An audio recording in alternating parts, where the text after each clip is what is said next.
नमस्कार। आज मैं आपके लिए लेकर आई हूँ मुंशी प्रेमचंद की कहानी, जिसका शीर्षक है कफन।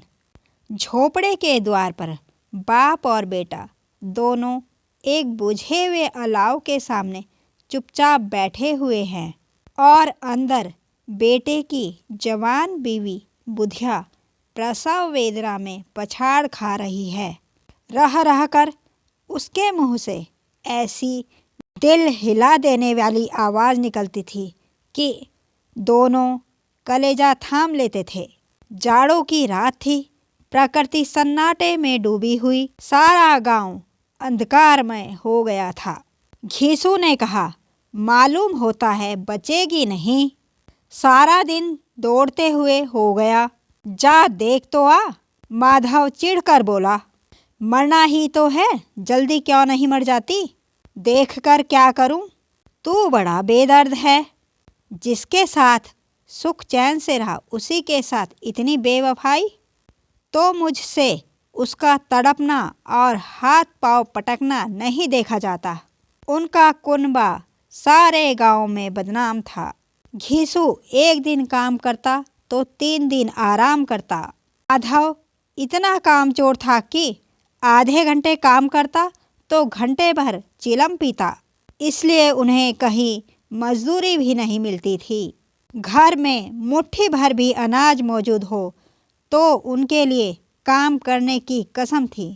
जब 2-4 फाके हो जाते तो घीसू पेड़ पर चढ़कर लकड़ियां तोड़ लेता और माधव बाजार में बेच आता। और जब तक वह पैसे रहते दोनों इधर उधर मारे फिरते। गांव में तो काम की कमी न थी। किसानों का गांव था। मेहनती आदमी के लिए 50 काम थे। मगर इन दोनों को उसी वक्त बुलाते जब 2 आदमियों से एक का काम पाकर भी संतोष कर लेने के सिवा और कोई चारा न होता। अगर दोनों साधु होते तो उन्हें संतोष और धैर्य के लिए संयम और नियम की बिल्कुल जरूरत न होती। यह तो इनकी प्रकृति थी। बहुत ही विचित्र जीवन था इनका। घर में मिट्टी के 2-4 बर्तन के सिवा कोई संपत्ति नहीं। फटे चीतड़ों से अपनी नग्नता को ढांके हुए जीते जाते थे, मगर कोई गम नहीं। दिन इतने की वसूली की बिल्कुल आशा न रहने पर भी लोग इन्हें कुछ न कुछ कर्ज दे देते थे। मटर आलू की फसल में दूसरों के खेतों से मटर या आलू उखाड़ लाते और भून भान कर खा लेते, या 10-5 ऊख उखाड़ लाते और रात को चूसते। घीसू ने इसी आकाशवृत्ति से 8 साल की उम्र काट दी और माधव भी सपूत बेटे की तरह बाप के ही पद चिन्हों पर चल रहा था, बल्कि उसका नाम और उजागर कर रहा था। इस वक्त भी दोनों अलाव के सामने बैठकर आलू भून रहे थे, जो कि किसी खेत से खोद लाए थे। घीसू की स्त्री का तो बहुत दिन हुए देहांत हो गया था। माधव का ब्याह पिछले साल हुआ था। जब से यह औरत आई थी उसने इस खानदान में व्यवस्था की नींव डाली थी और इन दोनों बेगैरतों का दोजक भरती रहती थी। जब वे वहाँ आई यह दोनों और भी आराम तलब हो गए थे, बल्कि कुछ अकड़ने भी लगे थे। कोई कार्य करने को बुलाता तो दुगुनी मजदूरी मांगते। वही औरत आज प्रसव वेदना से मर रही थी और यह दोनों इसी इंतजार में थे कि वह मर जाए तो आराम से सोएं। घीसू ने आलू निकालकर छीलते हुए कहा, जाकर देख तो क्या दशा है उसकी। चुड़ैल का फिसाद होगा और क्या। यहाँ तो ओझा भी 1 रुपया मांगता है। माधव को भय था कि वह कोठरी में गया तो घीसू आलूओं का बड़ा भाग साफ कर देगा। बोला, मुझे वहाँ जाते डर लगता है। डर किस बात का है? मैं तो यहाँ हूँ। तो तुम ही जाकर देखो ना। मेरी औरत जब मरी थी तो मैं 3 दिन तक उसके पास से हिला तक नहीं और फिर मुझसे लजाएगी कि नहीं? जिसका कभी मुंह नहीं देखा, आज उसका उखड़ा हुआ बदन देखो। उसे तन की सुध भी ना होगी। मुझे देख लेगी तो खुलकर हाथ पांव भी ना पटक सकेगी। मैं सोचता हूँ कोई बाल बच्चा हुआ तो क्या होगा। सौंठ, गुड़, तेल कुछ भी तो नहीं है घर में। सब कुछ आ जाएगा, भगवान दे तो। जो लोग अभी 1 पैसा नहीं दे रहे हैं, वे ही कल बुलाकर रुपये देंगे। मेरे 9 लड़के हुए, घर में कभी कुछ न था, मगर भगवान ने किसी न किसी तरह बेड़ा पार ही लगाया। दोनों आलू निकाल निकाल कर जलते जलते खाने लगे। कल से कुछ नहीं खाया था, इतना सब्र न था कि ठंडा हो जाने दे। कई बार तो दोनों की जबानें जल गई। छिल जाने पर आलू का बाहरी हिस्सा जबान, हलक और तालू को जला देता था, और उस अंगारे को मुंह में रखने से ज़्यादा खैरियत इसी में थी कि वह अंदर पहुंच जाए। वहां उसे ठंडा करने के लिए काफ़ी सामान थे, इसलिए दोनों जल्द जल्द निकल जाते। हालांकि इस कोशिश में उनकी आंखों में आंसू निकल जाते।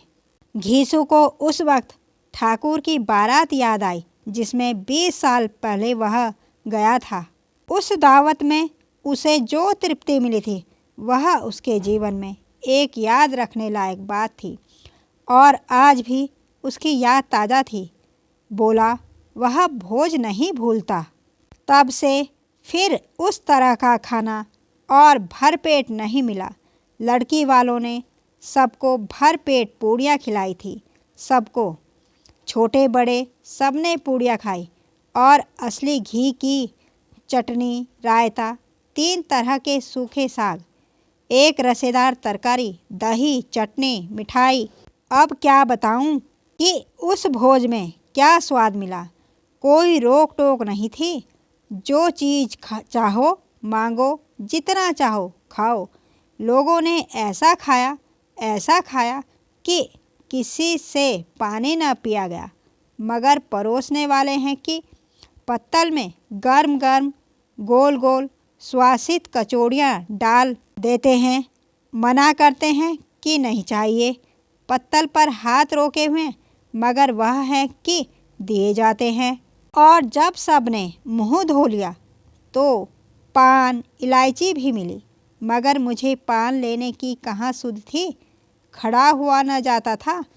चटपट जाकर अपने कंबल पर लेट गया। ऐसा दिल दरियाई था वह ठाकुर। माधव ने इन पदार्थों का मन ही मन मजा लेते हुए कहा, अब हमें कोई ऐसा भोज नहीं खिलाता। अब कोई क्या खिलाएगा। वह जमाना दूसरा था। अब तो सबको किफ़ायत सूझती है। शादी ब्याह में मत खर्च करो, क्रियाक्रम में मत खर्च करो। पूछो, गरीबों का माल बटोर बटोर कर कहाँ रखोगे। बटोरने में तो कमी नहीं है, हाँ, खर्च में किफ़ायत सूझती है। तुमने 20 पूड़ियाँ खाई होंगी। 20 से ज़्यादा खाई थी। मैं 50 खा जाता। 50 से कम मैंने न खाई होंगी। अच्छा पका था। तू तो मेरा आधा भी नहीं है।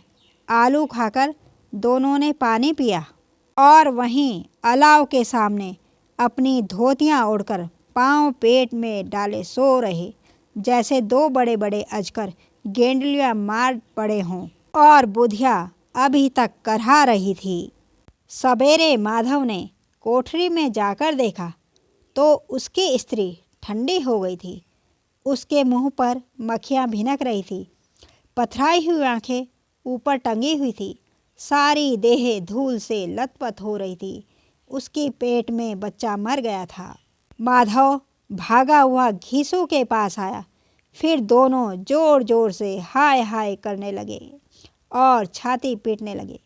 पड़ोस वालों ने यह रोना धोना सुना तो दौड़े हुए आए और पुरानी मर्यादा के अनुसार इन अभागों को समझाने लगे, मगर ज़्यादा रोने पीटने का अवसर न था। कफन की और लकड़ी की फिक्र करनी थी। घर में तो पैसा इस तरह गायब था जैसे चील के घोंसले में मांस। बाप बेटे रोते हुए गांव के जमींदार के पास गए। वह इन दोनों की सूरत से नफरत करते थे। कई बार इन्हें अपने हाथों से पीट चुके थे। चोरी करने के लिए, वादे पर काम पर आने के लिए पूछा, क्या है बे घिसवा, रोता क्यों है? अब तो तू कहीं दिखाई भी नहीं देता। मालूम होता है इस गांव में रहना नहीं चाहता। घीसू ने जमीन पर सिर रखकर आंखों में आंसू भरे हुए कहा, सरकार, बड़ी विपत्ति में हूँ। माधव की घरवाली रात को गुजर गई। रात भर तड़पती रही सरकार। हम दोनों उसके सिरहाने बैठे रहे। दवा दारू जो कुछ हो सका सब कुछ किया, मुदा वह भी हमें दगा दे गई। अब कोई एक रोटी देने वाला भी न रहा मालिक। तबाह हो गए, घर उजड़ गया। आपका गुलाम हूँ। अब आपके सिवा कौन उसकी मिट्टी पार लगाएगा?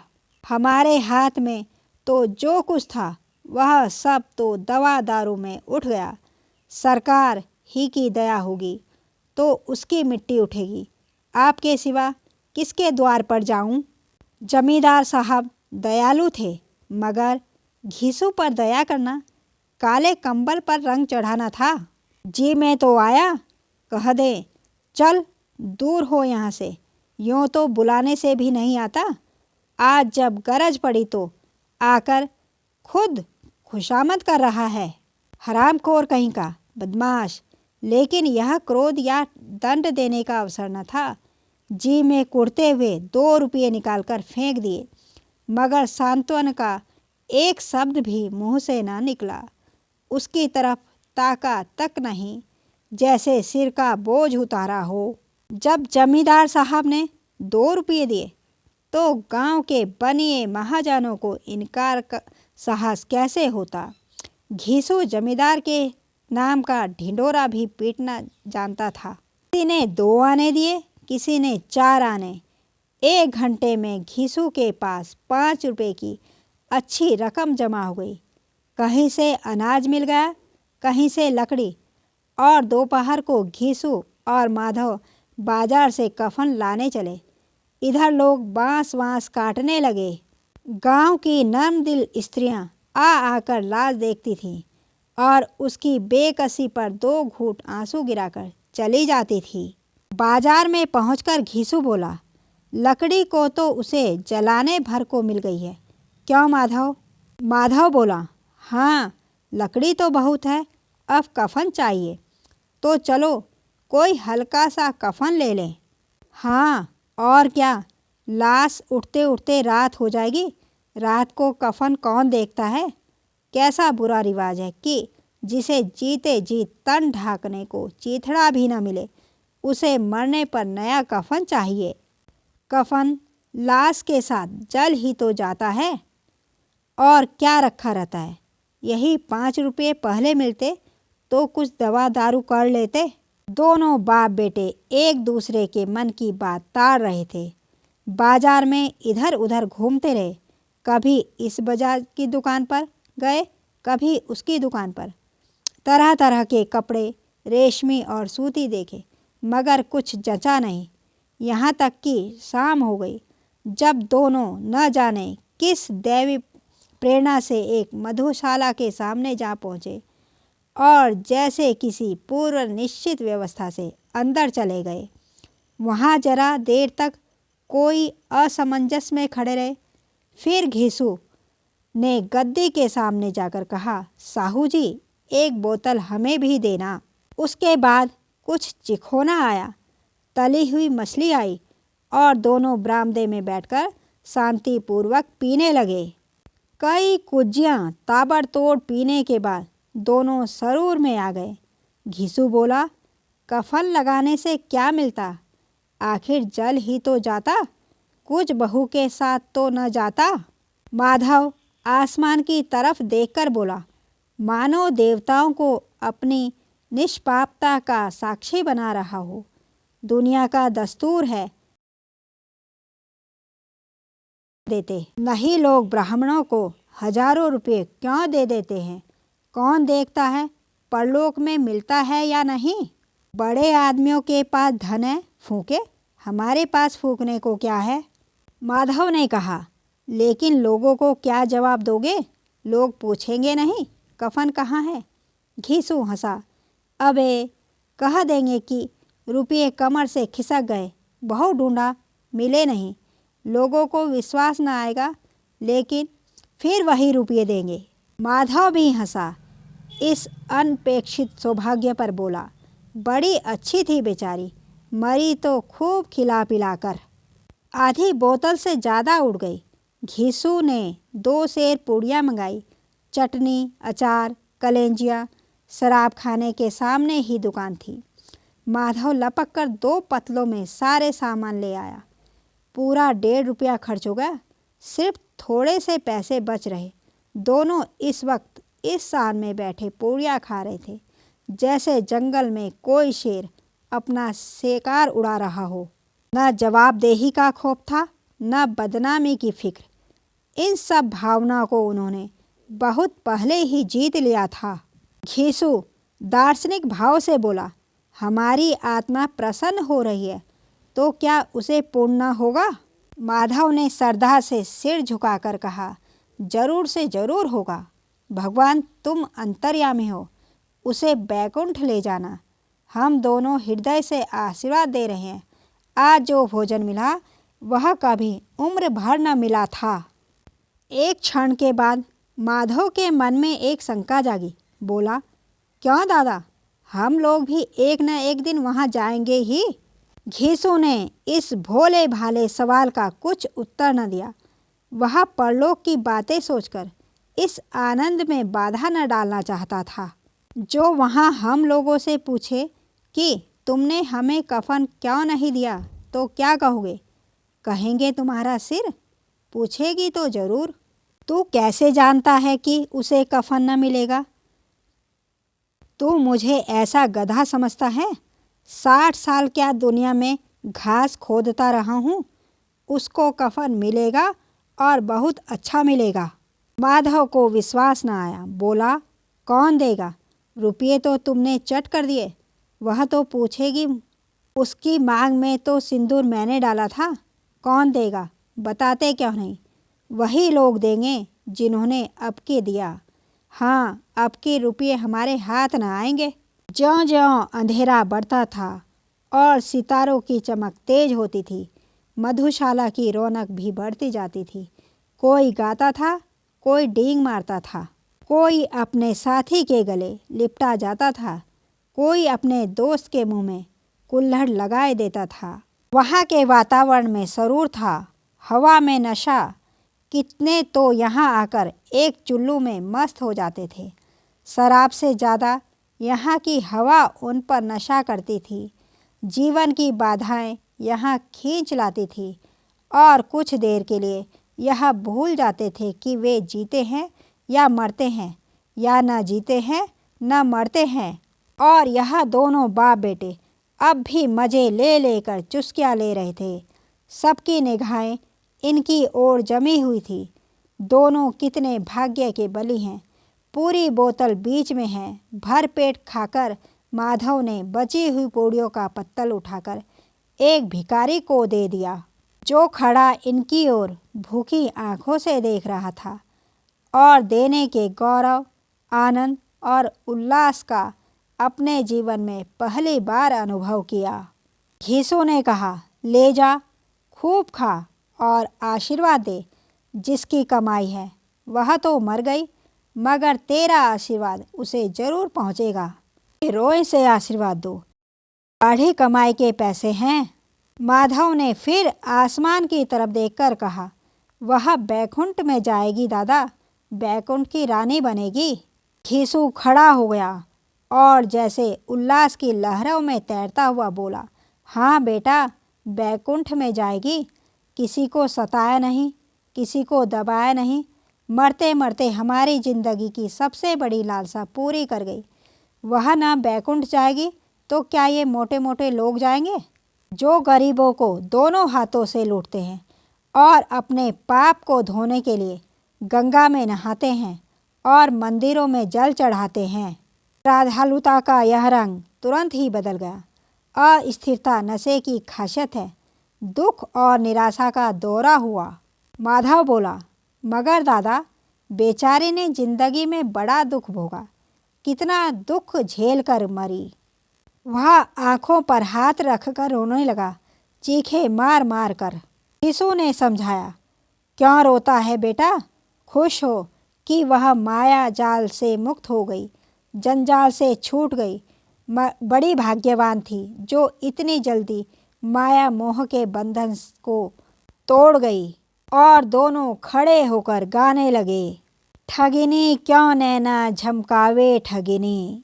पियक्कड़ों की आंखें इनकी ओर लगी हुई थी और यह दोनों अपने दिल में मस्त गाए जाते थे। फिर दोनों नाचने लगे, उछले भी, कूदे भी, गिरे भी, मटके भी, भाव की बताए, अभिनय भी किए और आखिर नशे में मद मस्त होकर वहीं गिर पड़े। नमस्कार, कैसी लगी आपको ये कहानी? अगर अच्छी लगी हो तो प्लीज़ मेरे चैनल को सब्सक्राइब अवश्य कीजिएगा। आज के लिए इतना ही। Bye bye.